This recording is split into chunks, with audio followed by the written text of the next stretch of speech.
So, welcome everybody. I'm very pleased to be here and to speak. It's my first time. Happy to have a bar in the background. And at the side. No. So, let me see if I can get that. Okay.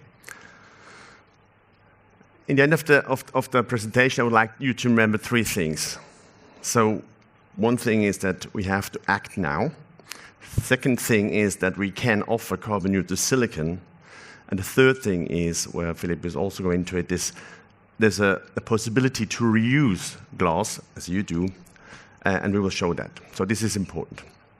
I have the picture of the globe here because until we will reach the Paris Agreement, which should target the 1.5 degrees, we have a carbon budget left, I learned yesterday at the workshop with Eckes and Arup, of 257 billion CO2. This is our budget. We are using 1,300 tons per second. This means in the 6th year we are there, if we go on like this. And I'm so happy that I see so much movement at the moment. Everybody's acting, and it's really a joy to look at it. We as Dow, as a company, we are also acting because it's very important to understand how to bring the carbon down in such a big company as we are. We are kind of a big company, yeah. So what we have done is we have put a lot of effort and money to decarbonize our assets, and I will show you how it will be. And to do that, we had first of all to understand where is our carbon. So this is a long process to do, and many people were working on that. It took 3-4 years till we totally understand where our carbon is. And when we look at the kind of what we should not do is, we should not build, actually. This is the best thing to do. But if we build, let's understand how we build. So I go shortly into the process of producing silicon. There's a very intense process behind, because we have to, first of all, take the silicon metal, then melt it, bring it into process to make all the siloxanes, then come into the manufacturing plant, where we will do the various silicon technologies, and then these finished goods go into a various sorts of goods, so into makeups, into healthcare, into tablets, into TVs, but of course also here into this facade. And we try to come to this facade carbon neutral. This is one thing, sorry. There's an arrow missing. The arrow is the one which should go then back to here with the silicon. Okay, we are working on that, and I have a presentation where there is an arrow, but it will still take some time. But of course, this is our target, is to come here, take the stuff out, as we learned yesterday, and bring it back here, and then come back again and become circular. This is what we are really heavily working at, and it's not so easy to achieve. Good. This diagram shows you the amount of silicon in an average silicon, which is embodied. It's about 7 to 10 kilograms of CO2.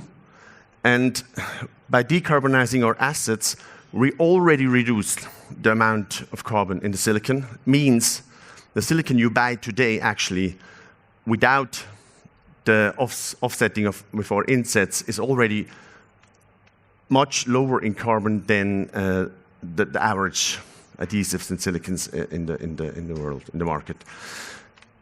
To become carbon neutral, actually, we have to kind of cover the rest with our own insets. So it's we are having an own forest, an own plantation. We make sure that this is coming. It's kind of a replantation process where the forest will not shrink. So these are our insets, and with this inset we can actually become carbon neutral. The whole process, how this is done, is certified. I will show you afterwards. There's the next slide. We are trying to get points in the various associations. It's not so easy because silicon is like silicon. Nobody has time for silicon. We talk glass, we talk concrete, blah, blah, blah, and then maybe silicon. But if this application, you will see that it's actually an amount of material as well. These are the silicons we offer in the facades here. These 3 silicons we offer decarbonized, so the IG, the weather seal, and the SG, and the one we are showing now as well. So this whole process of decarbonization is certified by an external association. It's called PAS26, and they are actually looking at all the steps we do, and we have to improve year by year. So we always have to get better and better. So this is kind of the promise we did. And of course, with silicon, you can also reduce, just by designing, you can reduce the amount of materials in the system. So if you have a certain well-designed approach, you generally can reduce the content of aluminium in your facade. So, and of course, if you reduce the aluminium, you can also save carbon, which is embedded in the aluminium. So, and one of the most important things is actually that we are a company selling products where we say this silicon stay at least for 50 years. So that this is a promise, you know. Not all the companies sell stuff which lasts for 50 years, but we do, and it's important. And I could personally say I would put even a higher number, but of course this is what we have tested, and this is what works. So now I hand over to Philippe. Thanks. Thanks a lot. Well, now we are starting with a couple of slides without silicon as an upfront condition, but I think it's a lot about kind of design and actually in what we are good at. Our office was founded around 30 years ago with kind of that sketch from Le Corbusier, the dialogue of the designers, and I think that's quite an important sketch. It looks a bit outdated, but I think that's how we develop the projects, and of course it's not in the time where just the engineers and the architects are discussing, which brings us back to the industry and to the silicon. I think it's all that group just interacting, but going through many iterations. So you need an idea, you need someone reflecting it, it needs further development, but I think exactly that, just engaging, that brings us to the idea. Some are failing, some are just working out as a good solution. If you have a look at the triangle, which just takes us to one of the projects which we like very much, for instance, that Automobile Museum, just glass, probably in the finest condition, annealed glass, load-bearing, super transparent, good coating on it. It's a project which we like very much, and I think for our office it was very important to do. And I think it also created some values for our partners and the client. But it was a project where we really focused on the perfectness of the building, and we didn't reduce at all. So everything was just maximizing. So best quality. We were not afraid about a lot of glass, only about transparency, which could be lacking through too much glass. I think it's a fantastic building. And just before lunch, Jona presented pavilion in the same transparency, just playing a bit with the material, mirror-polished lamellas pulling down the roof and releasing the glass from load-bearing functions. So we could just reduce the mass of the glass by a third. So just a significant optimization just by engineering and by discussion and interacting. So that interaction out of the process was pretty late because we joined in late. But we managed to convince our project partner. But then we are just coming to actually the project from today where we reducing by just reusing the building skin. It's a project in Zurich we are renovating, and actually it's really about kind of keeping that glass in the building, so just make it fit for the next circle, and then all that glass up in that level is going to be recycled or hopefully produced in collets. But I think if you have just the simplification, if you're in facades, I think it changed a lot. As I'm coming out from university, was that curtain wall, kind of point-fixed, all glass skins but I think it changed a lot. I think it's always fun to do it, and we hopefully do other of those. But I think if you just think about the envelope to live in, to work within, it's really about kind of the control of the high level of control of the solar control. We want to have rooms, volumes, which are comfortable in summer times with as little technique as possible. Of course, in wintertime, it needs a good insulation, but we also need a lot of kind of buffering in the whole building, but also in the facade. The facade can contribute to it. So that's, I think, the first package. The second package is really like, we have just to minimize our effect on the environment and on the CO2, so minimizing the global warming potential just by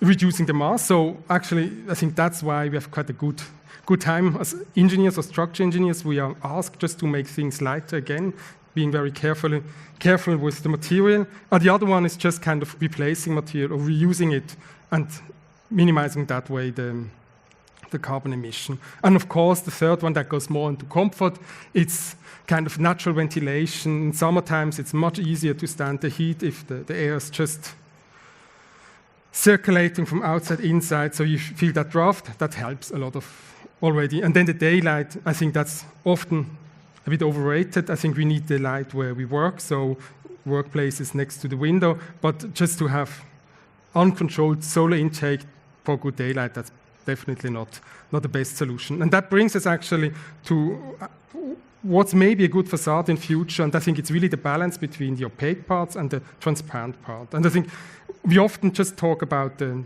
transparency, but I think what's between, that's also quite important. And that brings us just kind of the simplification, like if we look just standard band facade, so balustrades, window band, how should that be done? So we have the curtain walls, can the in situ concrete balustrade contributing already a bit to the mass to the building, or just timber build-ups, but in high rises, for instance, we're just gonna wrap them up in fireproof material. So that's, you see, it's working, but it's maybe not the best. And I'm quite convinced that a good facade in future could be just rammed earth on the inside. Maybe the window board is doing the structure horizontally, and then we have the glass above. And on the outside, we just need a very tiny, thin light weather skin.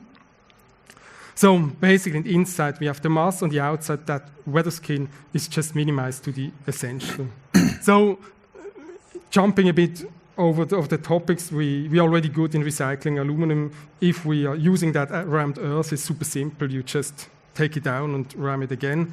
But then if you're getting in use, we have those materials, super simple, bricks in a shape where we can do everything. We don't have to consider kind of where it fits to. And then we have those windows which are taken down in an enormous amount. So we heard today how much landfill is going on, which is, I think, a bit of a disaster that we still use that stuff for landfill, because it's actually quite a simple resource. Because we could use it in cullets, which is super good for the glass, but we can also use it straight away just as a cladding material. And as it's very often just annealed glass, it's so simple to cut. All other materials need effort to put or to cut in pieces the glass. You scratch it and then you break it. So that's actually quite easy. If we're getting to our initial project, not cutting yet, it's refurbishment of a vocational college in Zurich with one of the typical facades from the 60s, 70s, so a glazed opaque band and the window infill above. It's just next to a highway, so it's kind of in quite a harsh environment, so it's lacking sound insulation, it's lacking kind of the blind system, the control, the ventilation, but it has also some quality, the building. It's really like on the back side, it's from that period, really nicely arranged volume stepped back. So it's also worth to maintain, of course. And if you have on the inside a look, it's really kind of about those, kind of from the outside, just organized balustrade glass. From the inside, it doesn't look that great. It's just like the balustrade and a lot of mullion doing the job for a structure, but also for the windows. And the competition was called, I think, 2019. It was already in the brief that really the core condition was it has to be minimize regarding the CO2, but we shouldn't touch too much on the inside, so all surface on the inside should be maintained, and comfort should be increased. So our proposal was, well, that's basically the design of the facade as it is. We decided just to take out everything on the outside, so also kind of that transom, so that was removed. We proposed just to add another insulation layer. In Switzerland, that's most of the time around 20 centimeters. And then we would just install a new window. The old one was really rotten, so the frame's not able to maintain. And that skin, the outer skin, was considered to be reused. And so we could show actually our concept on the facade was probably the most sustainable one of that round. On a horizontal and vertical section, with the close-up, you see just kind of the design. Inner skin is maintained, so all surfaces are left. And then regarding the comfort, we created in the quite wide zones just a buffering, so you can actually open, and towards the highway you have, I think, around 20 decibel reduction of the sound intake. If you work on kind of refurbishment or reusing, the site investigation are always quite an important point, so we took it down. We had to check about the ungood materials, so we have a bit of asbestos in the seals, we have asbestos in the fiber cement boards, we have a tiny bit of insulation, so you see it was really kind of those days a super simple construction. Mullion, a sheet around 18 millimeter, and then a bit of insulation and the glass cladding. So that's the basis which we leave there. Now we're focusing on the glass. What we did with the glass, it's first an assessment with Lucerne University about the strength of the glass. What kind of glass is it? It's something between a heat strength and a toughened glass. And that piece of glass, regarding the quality, it's just perfect. It will do another 100 years, a job on the facade. But it needs kind of a system which maintains the glass in a safe state. So we need something like a laminated safety glass. And we decided just, and now we're coming to the enabler, the silicon. We decided just to apply on the backside silicon film, and we could embed a mesh. The mesh reduced as much as possible. This is just a picture, a first trial with the application with Enrico and Gisa, the local seller of Dow silicones. So you see we have the super pump and we had to smear it. So that was just an initial try how we could do it. We did also some testing with the silicon, so different options with a kind of a storage test. You see that timber box is actually the water tank, which was put around the silicon, so we could actually investigate how long that would work under that condition. And the outcome is we are using the glass. It's now just in the tender phase. It's on the market in Switzerland, so the contractors are just applying for the job right now. So you see kind of the finished vision of the building, all balustrades maintained. We have new windows with that acoustic flap in between. We got rid of the transom. So from that project, from the left side to the right side, that's the transformation with the outer skin on the balustrade zone, 100% reused glass on site. And if you just compared, I have to hurry up a bit. If we say we have our kind of silicon-enabled glass reuse, we have around 2.2 kilos per square meter CO2 per year. We always divide it by the expected lifespan, in this case 40 years. And then we have a bit of silicon, and if you offset that one, you see we're even kind of around 20.2 kilo per square meter and year carbon emission. And if we compare that just with a laminated safety glass with a similar build-up, we are just kind of, in our case, 2 times better, or 2 times more efficient. So on that project, it made a lot of sense. But is it relevant? And of course, it's also a question, is there a market? And I have a bit of feeling in Switzerland, we have so many of those office buildings. That's one in Lucerne, that tower is in Zug, with almost the same build-up. In Basel, there's a huge Novartis facade. Again, glass which could be used directly, but also a lot of glass which could go actually in the recycling. And I think as facade consultant, it will be very easy in future just to say if we renovating those facades, that we're also specifying and demanding that this one is just going straight away into the collets. I think it's, for us, it's a question about cost, but I think we have just to be aware to request it at the right time. But going into the glass in a bit more generic-wise, so you saw just up in the windows, which could be collets, but we could also use that glass and cut it to size. So at the moment in Switzerland, we do a lot of kind of foam insulation out of it, which is good, but we could do better.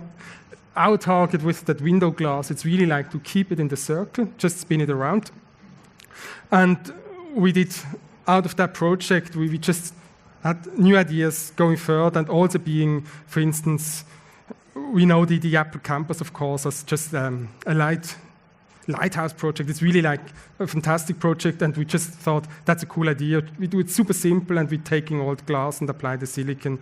And you see, just to make the architects, we started already in the first trial just to do something with the material. So in the office, we got 2 barrels of silicons. In the meeting room, we put it in the buckets. We worked with the silicon. We started to smear it just to look what's happening. And it was fun. It gave a good result. This one is just kind of a white, perfect white cladding material, which is good, but you don't pick up the architects too much. So on a second retrial a couple of weeks ago, we got actually from the second-hand shop some colored glass fragments, crushed them. We also bought some from the second-hand shop, some glass fragments. We put them on the glass, so you see we just played around. We put silicone on top of it. And then this one is even old glass from a company which went bust, so kind of samples of sandblasted glass. So we put some fragments of the sandblasted glass. We put the silicone on it. We tried a bit like how well is that working with just a mesh on the backside. If you have many holes in the mesh, you can really easily control it, and it works quite well as a laminated safety layering. And we did also, again, kind of that smearing with the silicone, the spatuling. So I think at the moment we're in a stage where we really can show to the architects there's actually a playground for you. Take those glass. It's super simple to apply the silicone from the back. You have a lot of opportunities just to play with the material, do something inside with anyway enough kind of area to glue. You could also heat up the glass prior just to give a bit of a shape. So it's just kind of a playground, what you would like to do. And that's actually the sample, I think my favorite. You can also have a look later on with kind of the slightly blasted surface with the fragments. So you see also a bit the depth of the glass. So first layer blasted, then glass, then a bit of that black fragments and the white silicon. So that's the playground for us to kind of paper-like weather skins in front of retrofit insulation. And if you have a look, compared with other materials, on our first reuse glass, on the most conservative consideration, we have 0.67 kilogram CO2 equivalent per square meter and year. If we're taking the silicon out, we are around 0.2. But that would be a client decision to compensate it totally. And if we compare that with other materials, which we are very good. And of course, now we're engineers and we know kind of even if it's a code 40 year for clinker facade, that's probably not the right time to judge it. So even if you say it's kind of double, we are still kind of on that chart on the place number 3. And if we are doing that extra effort of carbon-neutral silicone, suddenly it's the best material. So it has potential. It has also potential because it looks a bit, from the back side a bit plastic, from the front side rubberish, from the front side super glass. But I think the cool thing is it's also pretty easy to separate if it goes in another circle. So it's really different from a laminated safety glass because this one we just do many times. But what's needed? The application, that's actually the point where we started, just to show to the metalworker, to the company doing it, silicon doesn't cost straight away double or 4 times more because it's silicon and structural silicon, it's super difficult. It should be easy, and it's easy. We are just doing it in the meeting room. So the next try is we are just fixing a tap in the barrel. We'll make some small movies, just really we could show to the contractor applying for the jobs, well, if we do it in the meeting room under a barrel, then it's super simple, but we have to do a bit of convincing.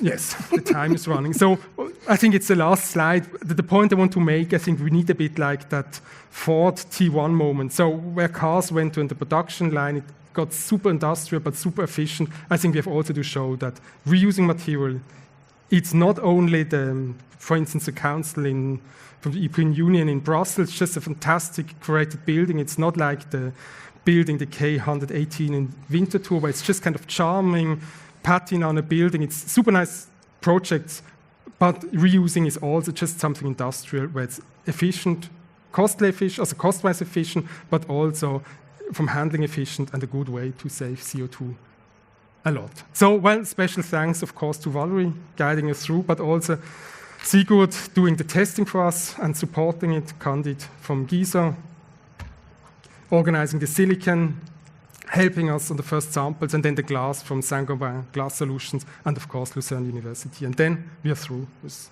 maybe a slide overrun.